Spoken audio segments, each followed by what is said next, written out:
സൗദിയിലെ ഹോട്ടലുകൾ കൂടുതൽ ആളുകൾ ഉപയോഗിക്കുന്നത് മദീനയിൽ. ലൈസൻസ് നേടിയ 538 ഹോട്ടലുകളിൽ 1,00,000-ലേറെ മുറികൾ ഒരുക്കിയിട്ടുണ്ട്. ടൂറിസം മന്ത്രാലയത്തിന്റെ റിപ്പോർട്ടിലാണ് ഇവ വ്യക്തമാക്കുന്നത്.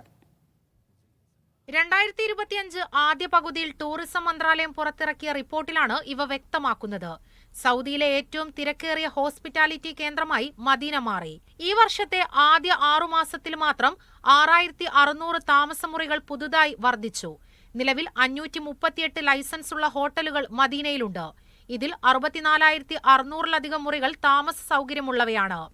ഈ വർഷത്തെ ആദ്യ പകുതിയിൽ മദീനയിലെ താമസ സൗകര്യങ്ങളുടെ ഉപയോഗ നിരക്ക് 74.7% ഉയർന്നിരുന്നു.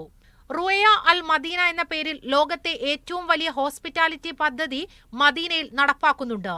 തീർത്ഥാടക വിസ സൗകര്യം മികച്ചതാക്കിയതോടെ വർഷം മുഴുവനും തീർത്ഥാടകർ എത്തുന്നുണ്ട്. തീർത്ഥാടകരുടെ സുരക്ഷയും സൗകര്യവും പരിഗണിച്ച് വ്യത്യസ്ത പദ്ധതികൾ മദീനയിൽ നടപ്പാക്കുന്നുണ്ട്. Media 1 Jeddah.